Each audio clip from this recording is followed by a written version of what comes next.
I got a request the other day to talk about feeling comfortable in one's own skin and how to do that. And I was going to put it on like the back burner and come to it later, but because I have a queue of like videos I need to make, honestly, and it's just, you know, that's usually how things get done. However, I met a woman last night and we got to talking about this subject, and I wanted to talk about it because it's like, you know, it's just interesting that it came up that way.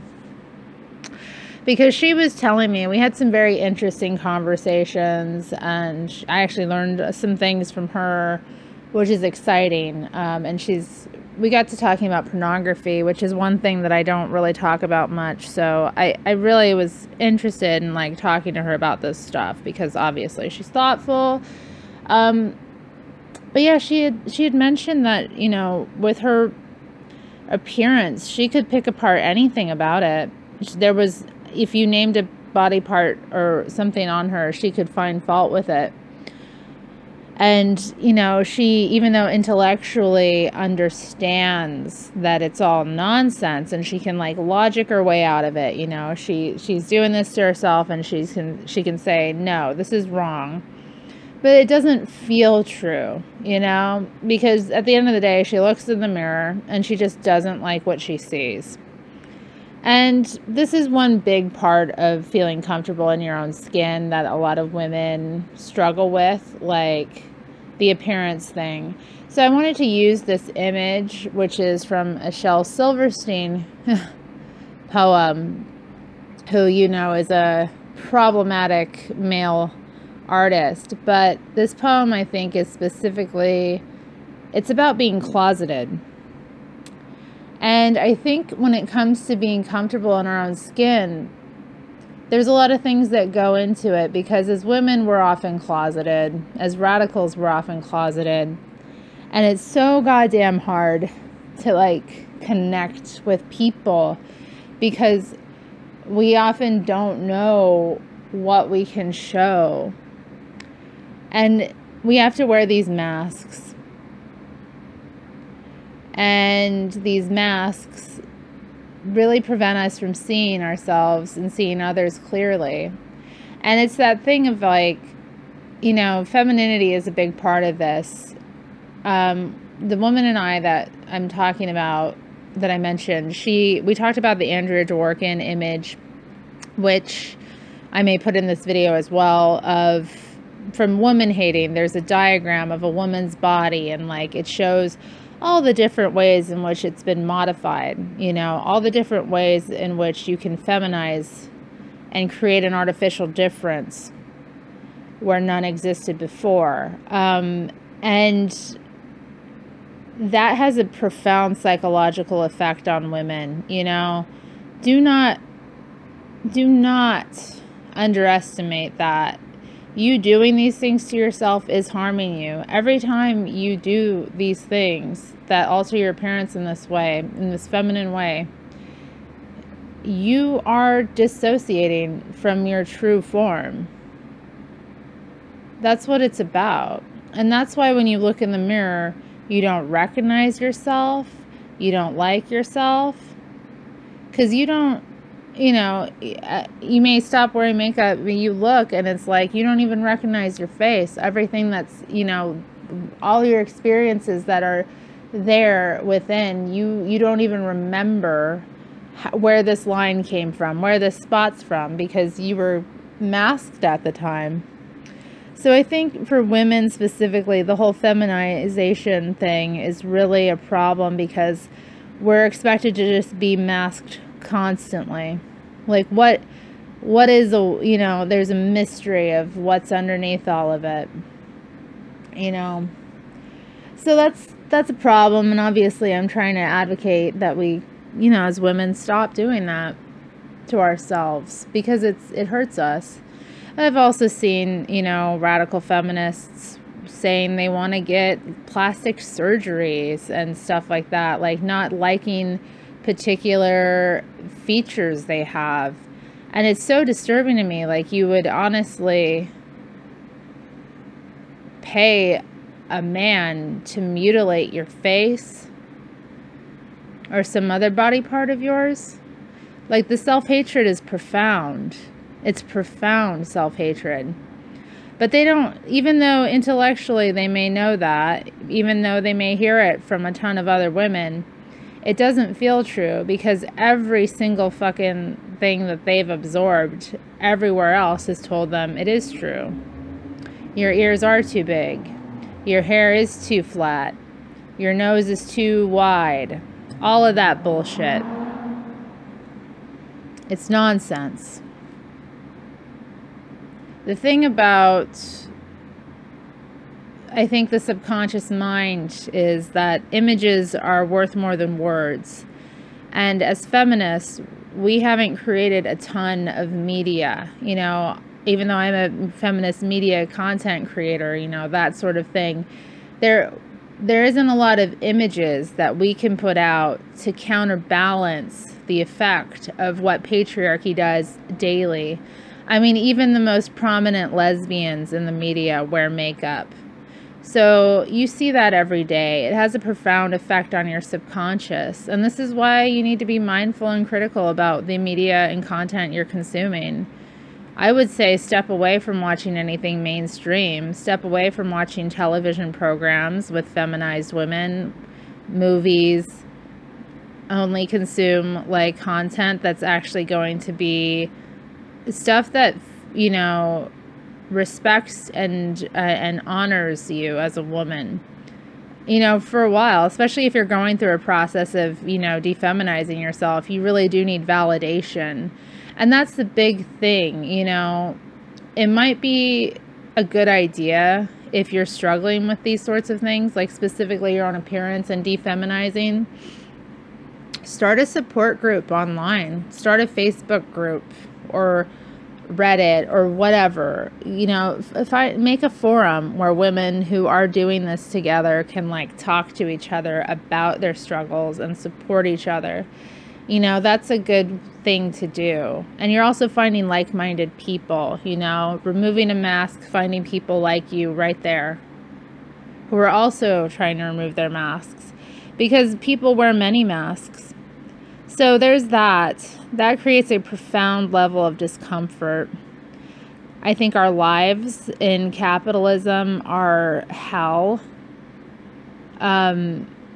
We are, you know, for the most part of the day, it's very hard for people, unless you really like your job or find something that you like about it, to get into that space of flow where time kind of becomes meaningless and you're just experiencing and you're just doing and being lost. Those kinds of experiences are what are necessary to keep you healthy and to also make you comfortable, because they build self-esteem, you know? That's the other thing about being comfortable in your own skin. To be comfortable in your own skin, you also need to be getting over yourself and doing and living your will and purpose. You're never going to be comfortable communicating effectively, putting yourself out there, if you aren't putting yourself out there already doing what you want to do. And for so many women, I think, you know, our dreams just get dashed so profoundly in life, and the struggles we come up against are so great a lot of the time that like women just shut down and, you know, remain completely separated and uncomfortable from, you know, in their own skin. So I think come back to this idea, you know, of the poem I've put here, you know, keep it in your consciousness. If you're not yourself, you can't find people that are like you. And there are people that are like you out there in the world. There are people who are your tribe, as they say. There are people who are your people. There are people who are about what you're about. But if you're not willing to put it to risk, then you're never going to get it. And the other thing I want to say is a lot of this stuff is about play and make-believe, you know? And that's, again, the power of the subconscious mind. You are not going to feel like it's true at the beginning, you know, like the thing of looking in the mirror and not liking what you see. Maybe it doesn't feel true when you're looking in the mirror and saying, I look fine, I look great, whatever. I don't want to even get into beautiful, because that's such a trick in itself. I think the ways in which women try to, like, instead of doing away with beauty as a, you know, value system, a lot of women will be like, all women are beautiful, which isn't true. That's like saying all women are funny or all women are smart. It's not true. But we have to fundamentally think about why we're chasing after beauty so much as women, when it's, for one, ephemeral, two, subjective, and three, not going to get you, I mean, it's not going to get you what you think it's going to get you. Being beautiful doesn't make women more lovable. And beautiful women are often targets, because, like, patriarchy, again, wants to destroy what is quote-unquote beautiful. And you know, like, I just think of, like, everything else in this world, all the other creatures. Human beings are the only ones that struggle to be themselves. Trees don't fucking have existential crises about being a tree. The tree thinks, provided I get everything I need, I'm going to grow as big as I can. Humans don't. And I think that's what frustrates me too a lot of times about, like, my experiences in, like, the feminist community and, like, dealing with women who I just see, like, how much they struggle, and they've had so many more advantages than I've had in life, and it's just like, and they do so little. You know, you can't be like that. You gotta be like a tree, man. You gotta be like that. And you gotta be like that with other people, you know. You've gotta push yourself and love yourself, you know. And that's the thing. Being a tree. So be the human. Be as much human as you can. That's what you're here to be, right? Don't be caught in, like, oh, I can't do this, I can't do that. Like, you want to actualize yourself as a human as much as you possibly can. That means learning everything you want to learn, doing the things you want to do to the best of your abilities, thinking about these things critically. And then the other thing is, being comfortable with yourself means spending time with yourself, knowing yourself, being willing to do things by yourself. Like, do you take yourself out on adventures? Do you go and do things you want to do by yourself? Do you make sure that you have quality time with yourself, where it's just you and yourself? Do you have a relationship with yourself? Do you talk to yourself?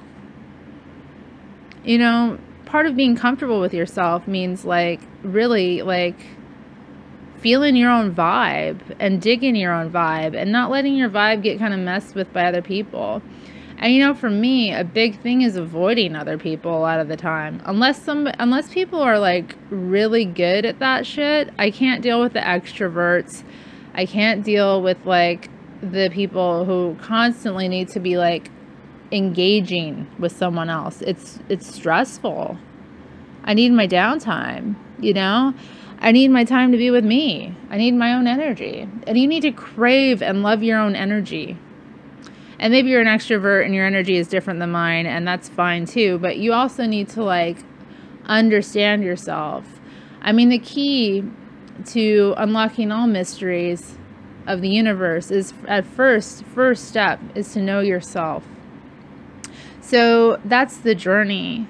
And I hope that what I talk about on this channel and my sharing of my quote unquote journey, whatever, helps you see the things, gives you ideas about what you can do as an individual to, you know, be that and be comfortable. You know, I've always had a really big fuck you attitude to the world. Like, I've been radical most of my life. I luckily was exposed to feminist thought early on. So when I was dealing with a lot of stuff growing up about my body and what people thought of me, I was able to just be like, no, I'm awesome. No, I'm awesome. And like, believe it. Like, I was good at convincing myself of that. So I've been blessed. I've been blessed to be exposed to some of the stuff I was exposed to early on. I'm grateful for it. But, you know, if you haven't been so blessed, you can still change yourself. You can still work and improve yourself. But you have to understand, like with the video I did the other day about political lesbianism or something, you want to recreate yourself in a day. You want to be a different person in a day. You're not going to be. All right? It's a process. So just like with becoming comfortable with yourself, you know, just like anything else that you're doing, like becoming comfortable with yourself means processing your way through it, you know, doing the ups and downs, paying attention, and like really being cool with like getting to know yourself like you would another person. But I see women so often, you would never say the things you say to other women that you say to yourself. You need to treat yourself like you're your own friend, because honestly, you are. You need to like have that sort of relationship. You are the one person that will always be with you. And so because of that, you need to love yourself and be selfish, you know?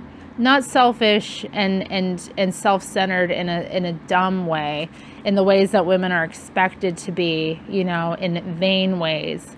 You need to be self-centered in the fact that you're like, my quality time with me is important. My desires in life are important. My values in life are important. The things I want to do with my time, those things are important. You need to have that attitude. And yeah, sometimes it's a thing you have to develop. So if you're not there, okay, but you can get there. Just think of the trees and think, how am I not living up to my potential because of some dumb shit in my head? You know, I did a tweet the other day where I was talking about this elemental stuff. And this will probably be the last thought I leave you with about this subject. But, you know, sometimes we have profoundly life-changing mental experiences.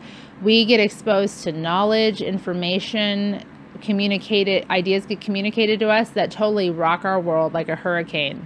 You know, I'm thinking the element of air. So think hurricane, think tornado, think destructive wild forces that rip through your mind and just expose reality in a completely new light, and you have to pick up the pieces. And sometimes you just have a little breeze in the background, and that's patriarchy. Patriarchy is the breeze in the background telling you all the time all the lies, feeding, and it's been there your whole life and you've absorbed it.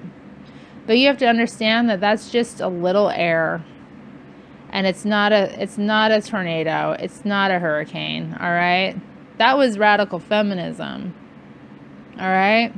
That was whatever brought you here to this point to listen to this video. Your search for knowledge. That was the hurricane. And now you're afraid of the breeze. No, no, no, no, no. What's happened in your mind is way more powerful than that breeze, all right? And that's where things begin. So don't expect yourself to believe yourself. You need to play. Oh, this is what I need to say. You need to be willing to play. So one more thought. Don't feel hypocritical or bad if you don't believe things at first that you're doing and saying. That's okay if you think I'm ugly, for example, when you don't wear makeup. What's important is that you're not wearing the makeup, and also that you're willing to engage in the talk about why it is, you know, something that you're doing. That you're willing to verbalize it and make it more and more real, you know? We need to get more severe with our rhetoric as feminists. I just need to say that. It's important that we have strident rhetoric that actually challenges things, that actually inspires. And so, you know, that's something I'm working on too. But really think about that. You know, it's okay to play. We often forget that oftentimes changes happen in this playful way, and that it's not wrong. The idea is that you fake it till you make it, right? Be like a child and play with a new persona, right? Treat it as a persona. This is a persona. This is a tool, and that play that you're doing will help you make it more real. But it requires action. You know, it can't just stay in the air stage. You have to really take action. And that's how feelings change. That's how things become different. But yeah, it takes time and it takes work. And it's totally possible. It's totally possible to become comfortable with yourself and to know yourself and to love the fuck out of yourself. So get on it, because you need to. Alright, thanks for watching. Be sure to like the video, subscribe, share, and take care.